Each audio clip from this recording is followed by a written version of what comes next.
Adorn Pajaziti pasionin për fotografin e nisi që në moshë të ri, por me kalimin e kohës pasioni i tij mori një drejtim më të veçantë.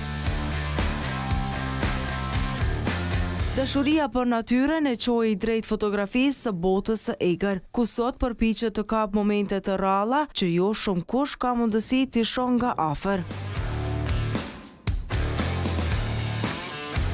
Sa i përket fotografisë, domethënë lirisht mund të them që po mirëm prej shkollës fillore, normal atëherë janë kanë kushte shumë ndryshe, edhe fotografitë kemi realizuar si gjithë me celular. Mirë po, si të them kështu, fotograf profesional, kam fillu prej gjimnazit, domethënë kur kam qenë vitin e 2-3 në gjimnaz, aty kam fillu me u marr domethënë me punu si fotograf profesional, edhe kurse sa i përket botës segër, domethënë fotografët botës segër, kam fillu më marrë prej vitit 2018. Edhe prej atëherë, domethënë, jam marrë shumë intensivisht edhe shumë në mënyrë profesionale me përkushtim plot ndaj natyrës, pasi që natyrën përgjithësi për çdo gjë në jetë e kam si motivim më të madh, domethënë për çdo sen. Duke pas parasysh që e kam marrë në mënyrë shumë personale, të them kështu, këtë sport ta quaj ashtu, atëherë mendoj se është kënaqësi tepër e madhe, se unë natyrën e përjetoj edhe e shijoj në çdo aspekt edhe në çdo sekond.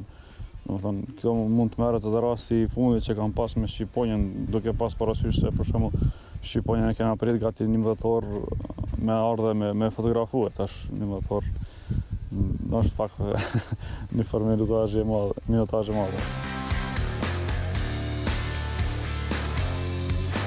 Ai tregon se një foto perfekte, një shpendi kërkon shumë durim, pritje dhe qetësi, pasi momente mund të humbas në çdo sekond.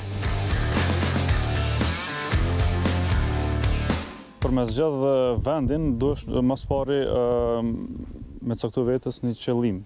Për shembull, tash hajtë prapë marrim shembullin e Shqiponjës, që kam fotografu, ti duhesh me marrët lloj shpendi apo kafshë, po marrësh parasysh çka, edhe ta studiosh. Domethënë me çka ushqehet, në çfarë vende rrin, çfarë vende folinizon, edhe kur ti studion ato elementet në tërësi, atëherë vjen deri në përfundim se ku mundet me ndodh ajo. Pastaj kërkohet, domethënë kolumtohet, edhe kur e sheh që është e prezente në çat terren, atëherë vetëm stacionohesh aty edhe pret. Po, ka qenë definitivisht kjo e Shqipërisë. Më herët kam prit 3-4 orë, 5 orë, 6 orë. Mirë po më gjo më shumë deri Shqiponjën. Shqiponjën e kom pas një me shumë për zemër, edhe sepse është një shpend endemik, një shpend që nuk shihet shpesh, një shpend shumë i rrallë edhe mbi të gjitha edhe simboli. Kështu që duhet me dhënë një rëndësi pak më të veçantë Shqiponjës. Varet pak edhe pe kushteve atmosferike. Domethënë, a është diell, a është rëndësira, nuk është. Domethënë, pastaj shkon edhe pajisjet, domethënë çfarë pajisje ke, se edhe pajisja ndikon edhe normal, më qenë edhe fotograf, se unë me marrë një aparat dhe me vendos aty atë pullën automatikisht nuk mundesh me bo asnjë foto të mirë, që domethënë lyp shumë punë edhe normal, pastaj vjen edhe post-procesimi, domethënë editimi i fotografisë që me sjell një produkt final, domethënë që është pak më i mirë. Bota e egër, shtazët ata nuk kanë orar, domethënë do edhe me dështu, mirë po nuk jam dorëzuar asnjëherë. Nëse jo atë shpendin e caktuar për cilën kam shku, atëherë me siguri diçka tjetër kam fotografu një që ka një rëndësi domethënë të veçantë apo të madhe. Ka plot kafsh, shpend të themi kështu, masi jemi drejtuar më shumë ka shpendët. Mund me marr rastin e stërçokës shqepkuqe, domethënë është një shpend që kam fotografu vitin e kaluar në Sharr, është një shpend që u kthy mas 200 viteve në Evropë. Edhe në Kosovë edhe në Ballkan nuk e di një herë apo dy herë nëse është fotografuar. Kurse në Kosovë, domethënë kam qenë unë i vetmi që kam them kështu thoj se zbulu, pasi ajo kanë veç zbulume.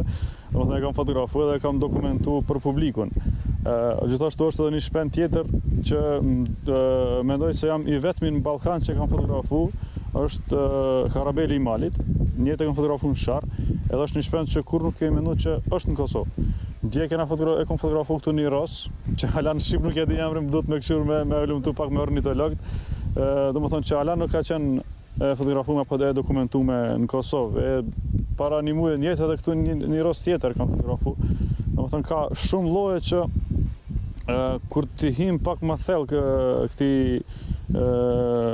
procesi munden me dalë, pasi që shpendët shtektojnë lëvizin për një vendin tjetër edhe normal që domethënë dalin lloje të reja.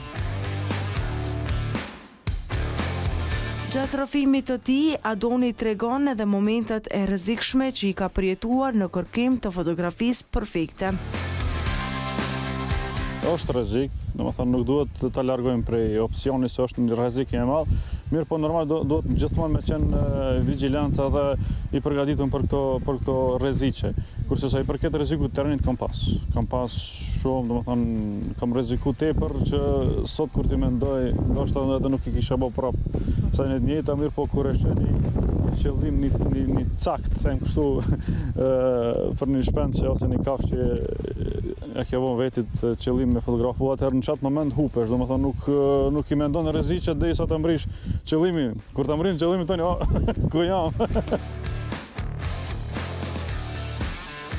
Si mora më herët shembullin e Harabelit Malit, kam dalë krejt pa plan.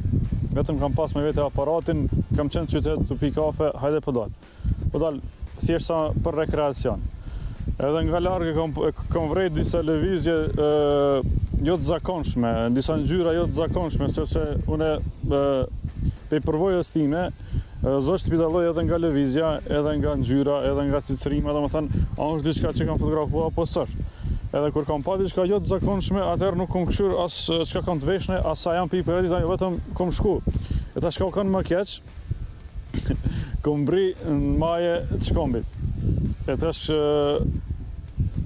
ka qenë borë, normal.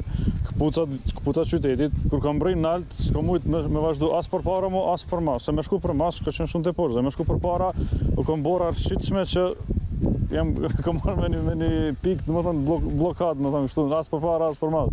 Tani dyqysh jam zbrit për mes një Shkombit që ty qysh kam zbrit as ves. Varet në çfarë terren e po dalim. Nëse është terren malor, atëherë patjetër do të kam pas këpucat malit, apo blanika që i thënë ana. Domethënë patjetër, pa ato nuk i kisha sugjeru kërkujna me dal. Nëse është kohë dimri, duhet me pas edhe hekrat që vendosen në planikat që domethënë mos vjen edhe deri te rrshitja nëpër borra apo diçka. Në çantë patjetër duhet me pas thik, duhet me pas litar, duhet me pas domethënë disa pajisje që janë malore, elementare, të quaj ashtu, domethënë nuk ka rëndësi a është terreni i vështirë apo nuk është i vështirë. Sen elementare duhet me pas me vete patjetër gjithmonë, sepse malit kur nuk i dihet, natyrës kur nuk i dihet. Kurse si fusha të tilla për shembull që jemi sot në Hens, aty mundem edhe me patika edhe me sidoqoftë domethënë të vinë këtu nuk na paraqet problem. Synimi i tij është ta realizojë një libër dhe një set fotografik me shpend që ende nuk janë fotografuar në Kosovë, specie që pak njerëz i njohin.